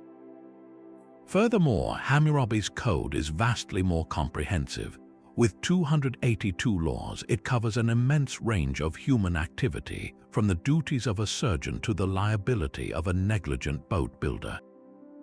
It anticipates conflicts and provides standardized resolutions in a way the shorter, earlier codes simply did not. Perhaps the most debated innovation is Hammurabi's famous shift toward the principle of lex talionis, an eye for an eye. As we saw, Ur-Nammu preferred fines. Eshnauna used a mix of fines and physical retaliation. Hammurabi, however, made symmetrical physical punishment the default standard for conflicts between social equals. While this seems brutally harsh to us, many scholars argue it was actually a progressive effort to impose limits on violence. In a world without strong central policing, a minor insult could escalate into a generations-long blood feud. By codifying that the punishment must exactly match the crime, Hammurabi was trying to contain that violence. It declared that you could not kill a man for putting out your eye, you were only entitled to his eye. This created a state-mandated balance, replacing the unpredictable heat of personal vengeance with the cold, precise scales of royal justice. It was a harsher penalty than a fine, but a more controlled one than unchecked vendetta. Finally, Hammurabi's code is distinguished by its relentless focus on the state's role as the ultimate arbiter of justice. In earlier systems, many disputes might have been settled locally by elders or through private compensation. Hammurabi's publicly displayed laws centralized this power. They encouraged citizens to bring their grievances to royal judges who would apply the king's standardized rules. This eroded the power of local chieftains and family-based justice, drawing everyone into the legal orbit of Babylon and strengthening the king's control over his vast, diverse empire. The law became a tool of unification, a way to make a citizen from the recently conquered city of Lhasa feel subject to the same rules and the same royal authority as a native Babylonian. In the end, Hammurabi's code stands as superior not because its ideas were completely new, but because it wove those ideas into a more sophisticated, more authoritative, and more terrifyingly comprehensive system. It was the grand, final statement of a legal tradition, a masterpiece of political theater carved in stone, designed to project power and ensure order for all time. Its influence, however, did not stop at the borders of his empire or vanish with Babylon's decline. The principles etched into that black diorite pillar began a long and profound journey, seeping into the legal foundations of cultures across the ancient world and eventually shaping the very bedrock of Western justice. One of the most direct and significant lines of influence can be traced to the Hebrew legal traditions. When we examine the laws laid out in the books of Exodus and Deuteronomy, the echoes of Mesopotamia are unmistakable. The famous injunction from Exodus, life for life, eye for eye, tooth for tooth, mirrors Hammurabi's lex talionis with striking clarity. This was not a call for savage vengeance, but a shared ancient understanding that justice required proportionality, a limit on retaliation to prevent blood feuds from spiraling out of control. But the connections run even deeper than this famous phrase. Both legal systems shared a common concern for protecting the vulnerable members of society. Hammurabi's prologue boasts of his mission to ensure the strong do not oppress the weak, while Hebrew law repeatedly commands protection for the orphan, the widow, and the foreign resident. The structural similarities are also telling. Like Hammurabi's code, biblical law often presents itself as divinely revealed, given to Moses by God rather than to a king by Shamash. This shared framework of divine origin granted the laws an authority that transcended any single ruler, making them eternal and unchangeable. The parallels suggest a fascinating cross-pollination of legal ideas, likely traveling along the trade routes that connected Mesopotamia with the Levant, showing that the code was part of a broader conversation about justice happening across the ancient Near East. The thread continues into the classical world, where Greek historians and legal thinkers encountered the legacy of Mesopotamian law. While there's no direct evidence that Athenian lawmakers like Solon had a copy of the stele, the conceptual groundwork Hammurabi laid, the very idea that a society could be governed by a public, written set of rules, was a necessary precursor to Greek notions of citizenship and equality before the law. The Greeks took this foundational concept and began to refine it, moving from the rigid, divinely ordained statutes of the East toward a more human-centered philosophy of justice. The Roman Empire, the great synthesizer of the ancient world, would later build its monumental legal system upon both Greek philosophy and the long-established traditions of written law from the East. The Roman principle of ius scriptum, written law, owes a deep historical debt to those first attempts to carve rules in stone, creating a permanent record that applied to all. This Roman law, codified centuries later in the Emperor Justinian's Corpus Juris Civilis, became the direct ancestor of most modern Western European legal systems. The idea that legal rights and responsibilities could be clearly defined, written down, and applied consistently is the central legacy of Hammurabi's project. When medieval scholars rediscovered Roman law and it sparked the renaissance of legal studies in places like the University of Bologna, they were effectively reviving a tradition that began in the Babylonian Empire. This framework provided the structure for everything from constitutional monarchies to modern democracies, where the rule of law is meant to be supreme over the whims of any individual. Every time we appeal to a written statute or point to a clause in a constitution, we are participating in a system that traces its lineage back to that public display of Hammurabi's code. Despite this profound legacy, the code is often shrouded in modern misconceptions. The most common reduction is to the phrase, "an eye for an eye," which is frequently ripped from its historical context and presented as a symbol of primitive, barbaric justice. This simplistic view ignores the code's sophistication and its true purpose as a limiting principle. Another widespread myth is that it was the first law code ever created. As we've seen, it had important predecessors like the Code of Ur-Nammu. Hammurabi's genius was not in invention, but in scale, organization, and public presentation. He didn't create the concept of law, he created the concept of a comprehensive public legal system as the unifying identity of an empire. Perhaps the most significant misunderstanding is the belief that the code was a charter of egalitarian fairness. While it did aim for a kind of fairness, it was a fairness meticulously calibrated by social class. The law did not treat all eyes as equal, and its justice was deliberately tiered to reinforce a strict hierarchy. To judge it by modern standards of universal equality is to miss its historical function entirely. It was not designed to create a society of equals, but to manage a society of unequals with predictable order. Its true historical significance lies not in its morality by our standards, but in its breathtaking ambition. It was one of humanity's first great attempts to impose rational order on the chaos of human conflict, to replace arbitrary power with known rules, and to build a lasting state on the foundation of written, accessible law. It represents the moment we began to believe that justice could be something more than the will of the strongest person in the room.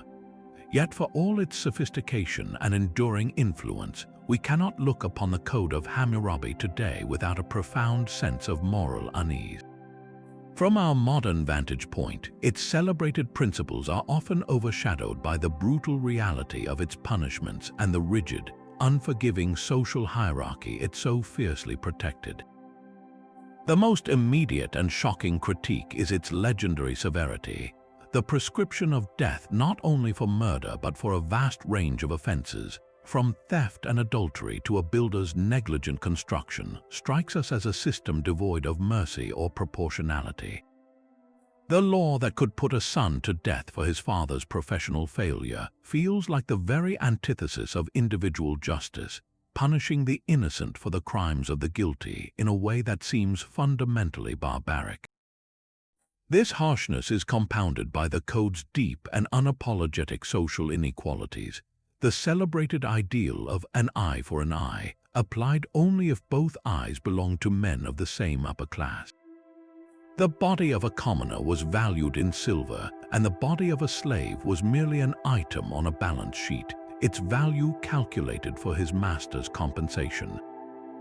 A nobleman who injured a slave faced a minor financial penalty, while a commoner who injured a nobleman could lose his own limb. This was not a system designed for equality, but for the meticulous maintenance of a status quo where everyone knew their place and the law ensured they stayed there. It was a tool of control, reinforcing the power of the elite by making their persons and property legally worth more than those of the vast majority of the population. The code's treatment of women presents a particularly complex and often contradictory picture. On one hand, it granted them economic rights that were remarkable for the era. recognizing their control over dowries and their ability to engage in business. On the other, it subjected them to a terrifying double standard, particularly regarding sexuality. A woman accused of adultery could be tried by ordeal and drowned alongside her lover, while a man's infidelity was only a capital crime if it involved another man's wife, effectively treating a husband's straying as a property violation against another patriarch rather than a moral failing against his own spouse. This disparity reveals a legal system that viewed women not as full individuals, but as vessels of family honor and reproductive potential, whose value was intrinsically tied to their sexual purity and their role within a man's household. To judge these aspects by our contemporary standards alone, however, is to commit a grave historical error. We must view the code not as a failed attempt at modern justice, but as a product of its specific time and place, a world without prisons, without professional police forces, and without any concept of rehabilitation. In such a context, the primary purpose of law was not to reform the criminal but to deter crime absolutely, and to prevent the chaotic spiral of blood feuds and personal vengeance that could tear a society apart. The draconian penalties were a calculated tool of social engineering, designed to be so terrifying that the very thought of breaking the law would be unthinkable for most people. The public display of mutilated bodies or the knowledge that a failed building project would cost a builder his life were brutal but effective methods of maintaining order in a fragile, newly unified empire. Seen through this lens, the code's inequalities were not necessarily perceived as injustices by its original audience. The rigid class structure was simply the accepted natural order of the universe, a hierarchy believed to be ordained by the gods themselves. The law's function was to manage the interactions between these classes with predictable, non-violent resolutions. A financial payment to a commoner for his lost eye was, in its time, a form of progress, a guaranteed compensation that was far preferable to the alternative, which might have been a violent retaliation from the commoner's family that could escalate into a feud or worse, no recourse at all. The code provided a settled, state-administered outcome for a conflict that, in earlier times, would have had no clear resolution beyond force. Therefore, the true measure of the Code of Hammurabi is not whether it meets our ideals, but how it compared to what came before it. For all its flaws, it represented a monumental leap toward a more orderly and predictable society. It replaced the arbitrary will of local chieftains and the volatile law of the feud with a standardized public set of rules. It offered, for the first time on such a scale, the promise that justice would not be a matter of who you knew or how powerful you were, but would be measured out according to a known, published standard.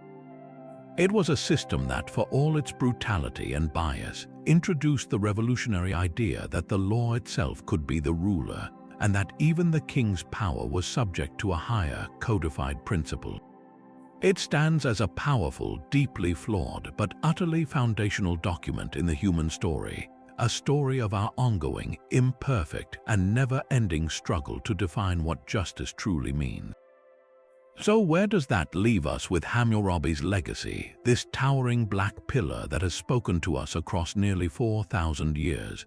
It's a record of breathtaking contradictions, a document that speaks of protecting the weak while meticulously codifying a brutal social hierarchy, a system that values precision and order above mercy or equality. To truly measure its significance, we must step back and see it not as a list of laws, but as a revolutionary idea. For the first time in human history on such a grand scale, a ruler declared that justice should not be a secret, not a privilege, not the arbitrary whim of the powerful, but something public, knowable, and consistent. This was the code's foundational breakthrough. By inscribing these rules in stone and placing them in the city square, Hammurabi created a radical new contract between the ruler and the ruled. Everyone from the highest noble to the lowest commoner now knew the rules of the game. They knew the price of an eye, the cost of a stolen ox, the dire consequences of perjury. This predictability was itself a form of power. It allowed merchants to trade with confidence, families to plan for the future, and citizens to resolve disputes without immediately resorting to violence. It was the birth of the concept that a government has a responsibility to administer justice according to a known standard, a principle that echoes in every modern constitution and Bill of Rights.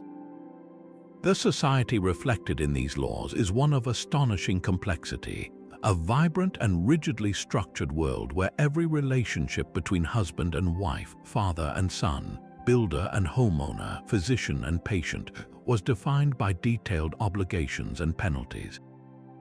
It reveals a people deeply concerned with fairness, but a fairness that was carefully measured and unequally distributed. The code shows us a civilization built on the land, utterly dependent on the careful management of water, where a single farmer's negligence could doom an entire community. It shows us a bustling commercial economy with loans, partnerships, and contracts, all requiring a sophisticated legal framework to function. Above all, it shows us a society desperately trying to impose human order on a chaotic world, using the twin tools of divine mandate and terrifying punishment to hold everything together.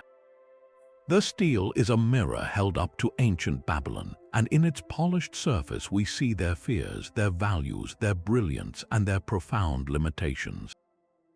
Yet the conversation this stone began did not end with the fall of Babylon.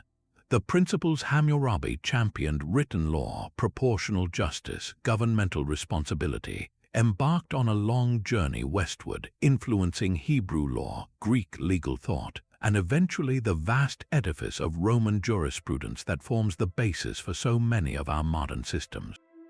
Every time we expect a law to be publicly available, every time we argue for a punishment to fit the crime, every time we hold a professional accountable for their work, we are participating in a tradition that was first carved into this diorite pillar. The code's most enduring legacy is the very idea that a society can be governed by rules and not just by rulers. It represents humanity's first great attempt to build a world where power, however imperfectly, is answerable to something beyond itself. So the next time you hear a phrase like an eye for an eye, or consider the weight of a contract you're about to sign, or read about a court case that hinges on the precise wording of a statute, take a moment to think of this ancient king and his ambitious project. The details of his laws may seem alien and harsh, but the fundamental questions he grappled with are as urgent today as they were in the dust of Mesopotamia. What does it mean for justice to be blind? How do we balance the rights of the individual with the needs of the community? And who among us deserves protection? The Code of Hammurabi doesn't give us easy answers, but it gives us a powerful starting point, a permanent, stone-carved reminder that the struggle to create a just world is one of the oldest and most essential stories we humans have ever tried to tell.